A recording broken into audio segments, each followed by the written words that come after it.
2026 में बिहार बोर्ड से जितने भी विद्यार्थी क्लास 12 का परीक्षा देने वाले हैं और आपको प्यारे बच्चों फिजिक्स ऐसा विषय से डर लग रहा है, तो अब आप सभी को डरने की जरूरत नहीं है, क्योंकि हमने आप सभी के लिए इलेक्ट्रिक चार्ज एंड फील्ड्स का प्यारे बच्चों मोस्ट वीवीआई ऑब्जेक्टिव क्वेश्चन लेकर के आ गए हैं।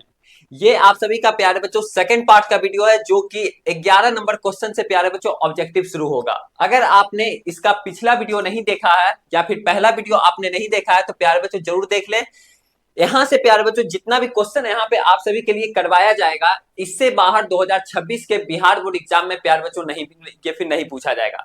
जो भी क्वेश्चन रहेगा यहीं से रहेगा, क्योंकि आप सभी के लिए इतना क्वेश्चन करवा दिया जाएगा कि एक भी क्वेश्चन प्यारे बच्चों एग्जाम में इससे बाहर नहीं आने वाला है। ठीक है, तो आप भी कॉपी कलम लेकर के बैठ जाइए और अपना जो क्वेश्चन है प्यारे बच्चों यहाँ पे सॉल्व करने के लिए तैयार हो जाइए। ठीक है, अब हम शुरू करते हैं 11वां नंबर क्वेश्चन से। 11वां नंबर क्वेश्चन क्या बोला जा रहा है कि surface density of charge is, यानी प्यारे बच्चों यहाँ पे आवेश का पृष्ठ घनत्व कितना होता है, ये एक फॉर्मूला है। ठीक है, आपको पता होगा कि चार्ज डिस्ट्रीब्यूशन जो होता है प्यारे बच्चों तीन प्रकार का होता है। ठीक है, एक होता है लीनियर चार्ज डिस्ट्रीब्यूशन, एक होता है प्यारे बच्चों सरफेस चार्ज डिस्ट्रीब्यूशन, जिसको की बोला जाता है सरफेस चार्ज डेंसिटी भी, और एक होता है प्यारे बच्चों तीसरा जो होता है वॉल्यूम चार्ज डेंसिटी। ठीक है, linear charge density, surface charge density और तीसरा होता है वॉल्यूम चार्ज डेंसिटी। ठीक है, यहाँ पे पूछा जा रहा है प्यारे बच्चों सरफेस चार्ज डेंसिटी के बारे में। ठीक है, सरफेस चार्ज डेंसिटी का जो फॉर्मूला होता है ये वो होता है sigma is equal to total charge upon में टोटल एरिया। ठीक है, टोटल चार्ज अपॉन में प्यारे बच्चों टोटल एरिया होता है। अगर हम टोटल चार्ज को प्यारे बच्चों कूलम से डिनोट करें और एरिया को मीटर स्क्वायर से यहाँ पे ये डिनोट किया जाता है। ठीक है, ये हो गया आपका एसआई यूनिट। लेकिन एसआई यूनिट प्यारे बच्चों यहाँ पे पूछा नहीं जा रहा है, केवल फॉर्मूला पूछा जा रहा है, यानी टोटल चार्ज अपॉन में टोटल एरिया, यानी आपका ए ऑप्शन प्यारे बच्चों यहाँ पे सही हो जाएगा, क्यू अपॉन में ए हो गया यहाँ पे एरिया, क्यू हो गया यहाँ पे टोटल चार्ज। ठीक है, यानी पहला नंबर क्वेश्चन का आपका इस प्रकार से ए ऑप्शन सही है।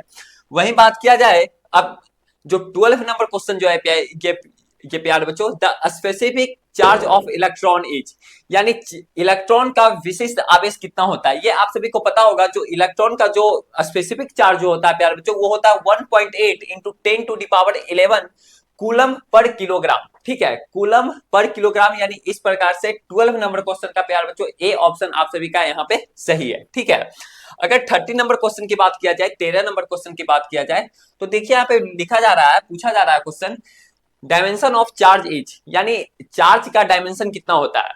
तो चार्ज का आपको डायमेंशन प्यारे बच्चों पता होगा। पहले तो आप लोग फॉर्मूला देखिए, आई इज इक्वल टू क्या होता है क्यू अपॉन में टी। ठीक है, क्यू अपॉन में टी होता है, और क्यू इज इक्वल टू क्या होगा प्यारे बच्चों आई टी। ठीक है, आई टी, अगर ये फॉर्मूला है, आई यहाँ पे हो गया इलेक्ट्रिक करंट हो गया, टी हो गया यहाँ पे टाइम। ठीक है, तो अगर यहाँ पे क्यू का बात किया जाए तो आई का प्यार बच्चों एम्पियर हो जाएगा और टी का हो जाएगा प्यार बच्चों टाइम का टी ही रहेगा। ठीक है, तो यहाँ पे अगर डायमेंशन की बात किया जाए, चार्ज का डायमेंशन की बात किया जाए, तो प्यारे बच्चों चार्ज का जो डायमेंशन हो जाएगा वो 80 हो जाएगा। ठीक है, ए हो गया यहाँ पे क्या हो गया एम्पियर। ठीक है, ए यहाँ पे एरिया नहीं है, ए यहाँ पे एम्पियर है, और टी हो गया यहाँ पे आप सभी का टाइम, यानी 30 नंबर क्वेश्चन का आपका ए ऑप्शन सही है।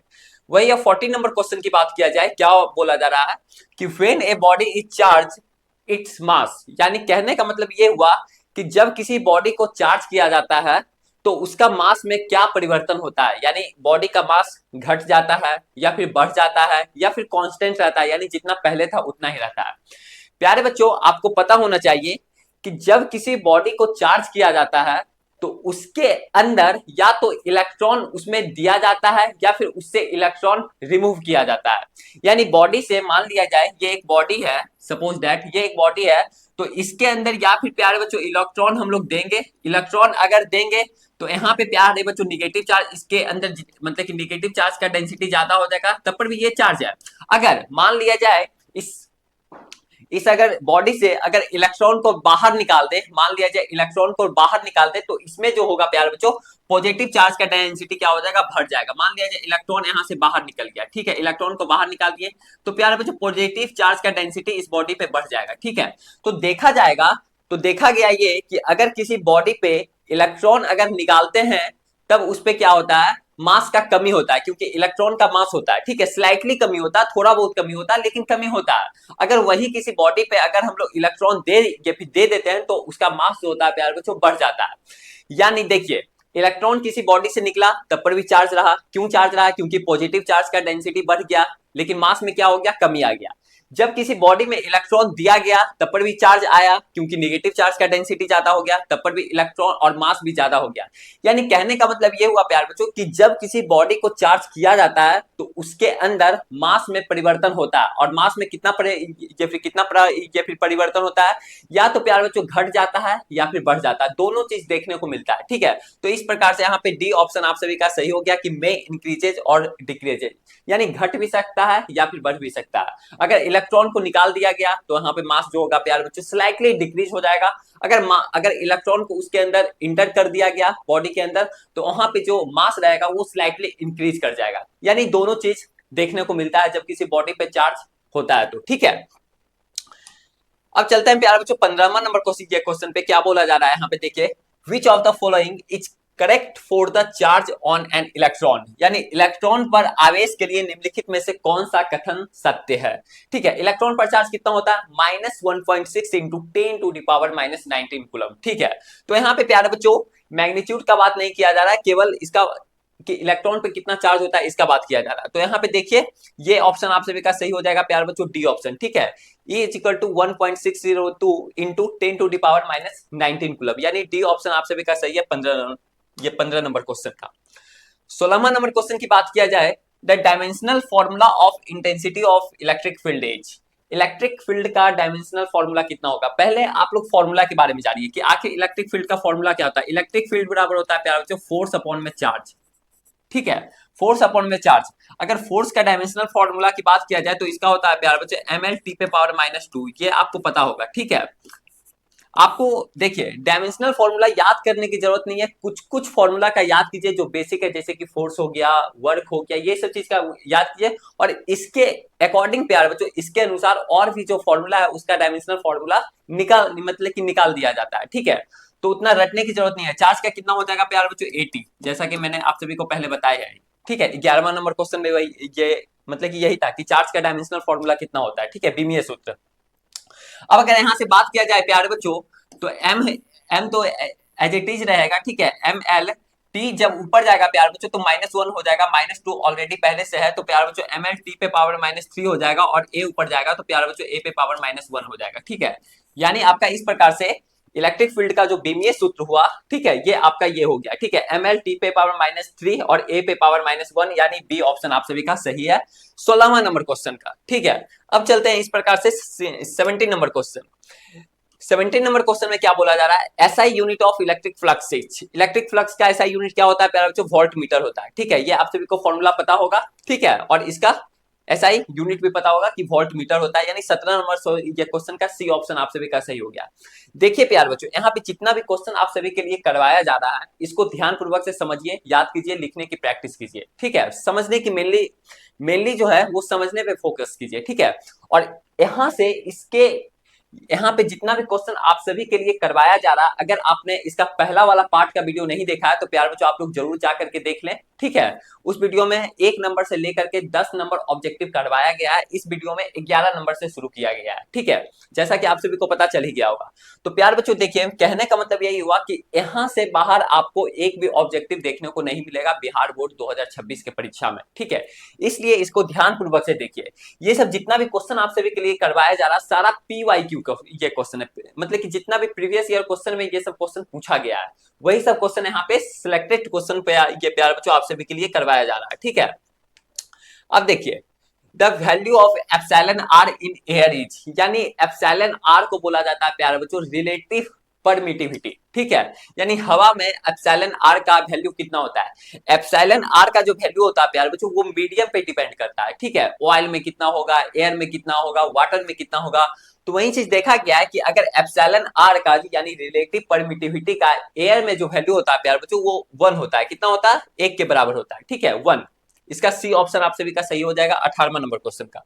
अब चलते हैं 19वां नंबर क्वेश्चन क्या बोला जा रहा है, देखिए यहाँ पे लिखा गया है the electric field at a point near an infinite thin sheet of charge ये कंडक्टर इज, यानी आवेशित चालक की एक अनंत पतली सीट के पास एक बिंदु पर विद्युत क्षेत्र होता है।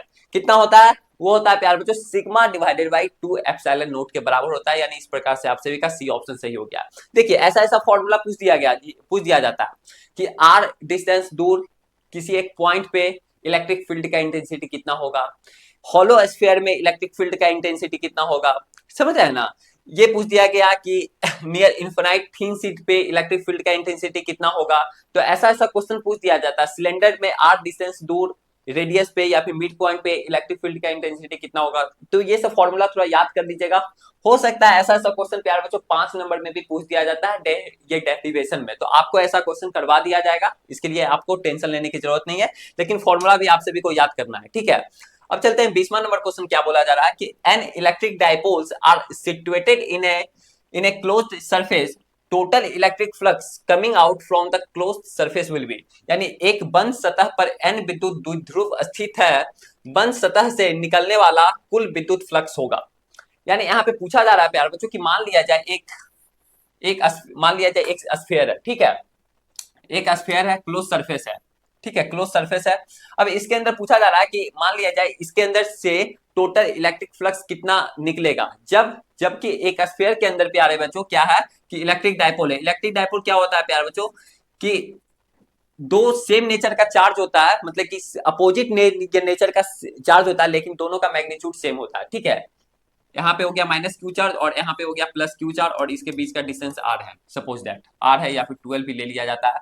तो यहाँ पे देखिए minus Q charge plus Q charge प्यार बच्चों ऑटोमेटिक कट जाएगा, यानी जीरो हो जाएगा। तो इसके अंदर से यानी क्लोज्ड सरफेस से टोटल इलेक्ट्रिक फ्लक्स बाहर कितना निकलेगा? जीरो निकलेगा, कुछ भी नहीं निकलेगा, क्योंकि कट कुट के तो प्यार बच्चों यहीं पे जीरो हो जाएगा, यहीं पे क्या हो जाएगा? जीरो हो जाएगा। तो टोटल इलेक्ट्रिक फ्लक्स किसी भी क्लोज सरफेस से अगर इलेक्ट्रिक डायपोल है उसके अंदर एन इलेक्ट्रिक डायपोल है तो उसके अंदर क्या होगा प्यार बच्चों कि जीरो होगा, ठीक है, कट कुट के जीरो हो जाता है।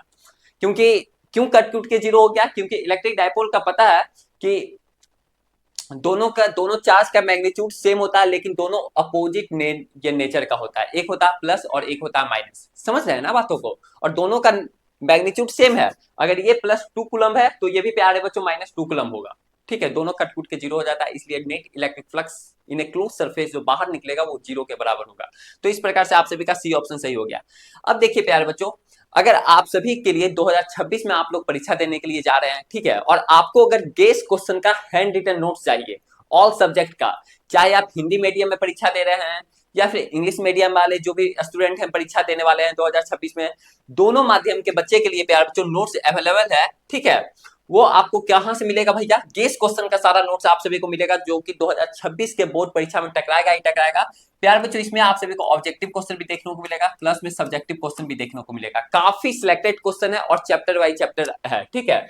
ये नोट्स कहां पे मिलेगा भैया? ये जो नोट्स है प्यार बच्चों इस नंबर पे आप लोग कॉल कीजिए 7667140322 पे, ठीक है। इस नंबर पे कॉल कीजिए या फिर मैसेज कीजिए, या फिर प्यार बच्चों इसी वीडियो के डिस्क्रिप्शन बॉक्स में विद्यादायनी ऐप का लिंक दिया गया है, वहां से आप लोग इंस्टॉल कर ले एप्लीकेशन को, या फिर प्ले स्टोर पे जाकर के प्यार बच्चों विद्यादायनी सर्च करें, वहां से आप लोग इंस्टॉल कर ले, और वहां पे प्यार बच्चों आप सभी के लिए कोर्सेज दिया गया है, वहां से भी आप लोग ले सकते हैं, नोट्स वगैरह पढ़ सकते हैं, ठीक है। तो आज के लिए इतना ही। अगर आपने इसका ये पहला वाला पार्ट का वीडियो नहीं देखा है तो आप लोग जरूर जाकर के देख लें, क्योंकि काफी इंपॉर्टेंट ऑब्जेक्टिव है, काफी वेरी वेरी इंपॉर्टेंट ऑब्जेक्टिव है, जो कि मैं दोबारा आप सभी के लिए बोल रहा हूं, ठीक है। तो आज के लिए इतना ही, फिर मिलते हैं आप सभी के साथ अगले वाले वीडियो में।